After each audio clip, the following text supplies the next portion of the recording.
आइए question number 15, 16, 17, 18, 19, 20 करते हैं। इस 20 में क्वेश्चन नंबर अगर हम फर्स्ट को देखें तो रूट एक्स का मतलब है कि एक्स की पावर 1/2 लिख सकते हैं। तो 3x² + 2x + 3 into D x. अब यहाँ से हम लोग x तीनों टर्म में मल्टीप्लाई करेंगे तो 3x² इंटू एक्स के पावर 1/2, 2x इंटू एक्स के पावर 1/2, 3x के पावर 1/2 डी एक्स। पहला वीडियो अगर आप देखेंगे तो ये वीडियो आसान लगेगा। इसका बेस सेम है, पावर अगर जोड़ेंगे तो आ जाएगा 2 और आधा 2.5 होगा। यहाँ एक पावर है, इसकी बेस सेम है, तो अगर जोड़ेंगे तो 1 और आधा 1.5 होगा। अब इसका इंटीग्रेशन कर लेंगे। सबसे पहले 3 एक्स की पावर देखो 5/2 है, तो कभी भी भिन्न में रहे और पॉजिटिव रहे तो बहुत आसान से इंटीग्रेशन निकलता है। 5 और 2 दोनों को जोड़ दें और जो बटा में वो लिख दें और यहाँ इसी को उलट दें, यानी कि 2 और y7। यहाँ 2 ऑलरेडी ऐसे ही है, एज इट इज रहेगा। x के पावर जैसे 3 और 2 5/2, इसी को उलट दीजिए 2/5।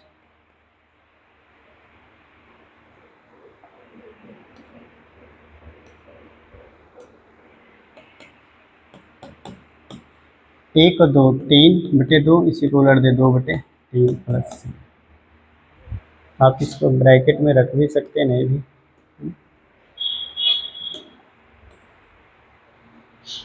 तो आप इसको मल्टीप्लाई भी कर सकते हैं। 6/7 एक्स के पावर 7/2, 2 2 जा 4 एक्स के पावर 5/2/5 कैंसिल भी कर सकते हैं। 2x के पावर 3/2 प्लस आंसर। आइए क्वेश्चन नंबर 16 में।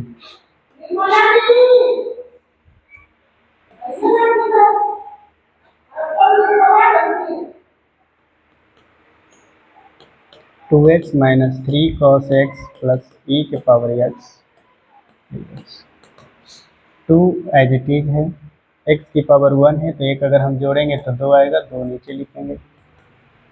cos x का जो इंटीग्रेशन होता है वो sin x होता है, तो cos का इंटीग्रेशन हो गया sin x और e के पावर x का integration as it is same रह जाता है। आप इसे कैंसिल भी कर सकते हैं, तो x² minus 3 sin x plus e to the power x plus c answer. आइए क्वेश्चन नंबर 17 में। 2x के पावर 2 है तो एक ऐड होगा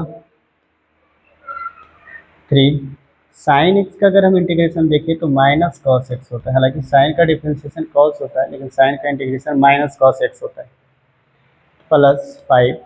ये जो रूट एक्स देख रहे हैं, ये रूट एक्स का मतलब होता है वो 1/2। तो इसका अगर हम इंटीग्रेशन करें तो 1/2 का मतलब है 1 और 2 3/2, इसी को उलट देंगे 2/3 प्लस सी। तो यहाँ से आएगा 2x के power 3/3 minus minus plus 3 cos x। यहाँ से 5 दूनी 10/3 x के पावर 3/2 प्लस सी, ये आपका आंसर। आइए क्वेश्चन नंबर 18 में।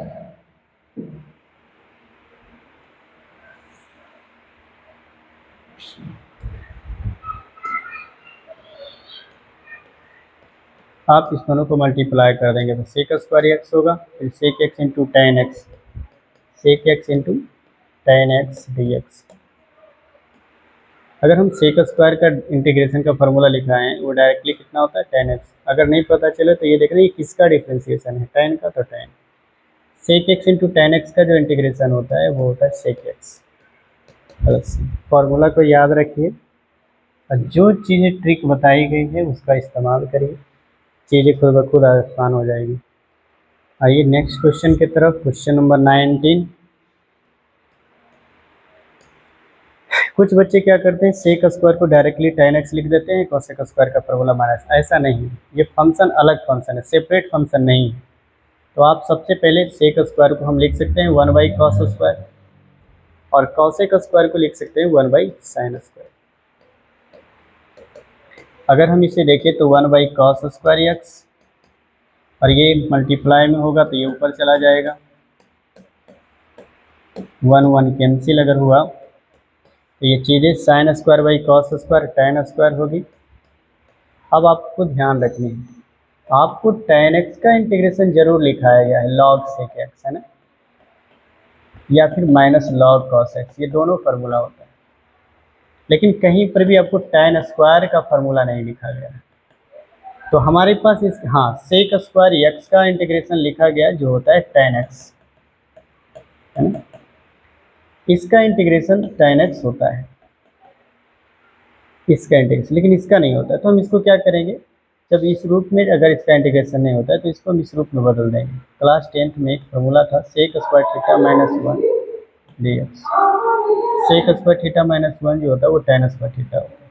तो हम इसको tan में स्क्वायर में फंक्शन में अगर इंटीग्रेशन नहीं होता है तो हम इसको tan को सेक में बदल देंगे, सेक स्क्वायर x माइनस 1 लिख सकते हैं, और इसका इंटीग्रेशन तो पता है tan x होगा, और 1 का x के रिस्पेक्ट में x प्लस। आइए क्वेश्चन नंबर अगर हम 20 की बात करें, क्वेश्चन नंबर 20 जो है वो है 2 minus 3 sine x by cos square x D x. जब मेरा पीपीटी बनकर आ जाएगा तो इसमें आराम से आसानी के तरीके से हम आपको पूरी 11, 12, 9, 10 का सलूशन प्रोवाइड कर देंगे, और एक पर एक ट्रिक आपको आसान, बोर्ड के लिए तो बहुत ही आसान कर देंगे। सेपरेट सबसे पहले कर दें अलग अलग, 2 बाई कॉस स्क्वायर और 3 sine x by cos square. अगर आप ध्यान दें तो यहाँ 1 मल्टीप्लाई में लिख सकते हैं, और 1 बाई कॉस स्क्वायर क्या होता है, sec square x, 1 by cos sec होता है स्क्वायर तो स्क्वायर। अगर हम साइन के साथ एक कॉस को इस्तेमाल करें तो साइन बाई कॉस tan होगा। अगर हम यहाँ 1 इमेजिन करें मल्टीप्लाई में तो एक कॉस तो इसके साथ चला गया, साइन बाई कॉस, एक कॉस बच गया तो 1 बाई कॉस के साथ क्या आ जाएगा, सेक, और 2 ऐसे रहेगा, सेक स्क्वायर का इंटीग्रेशन tan x होता है, और सेक x इंटू tan x का इंटीग्रेशन होता है सेक x प्लस। तो ये क्वेश्चन नंबर 20 हो गया। अब 2 क्वेश्चन बचा हुआ है, वो 2 क्वेश्चन का पर्सनल वीडियो बनाते हैं क्योंकि बच्चे को सबसे ज़्यादा उसी में प्रॉब्लम होता है।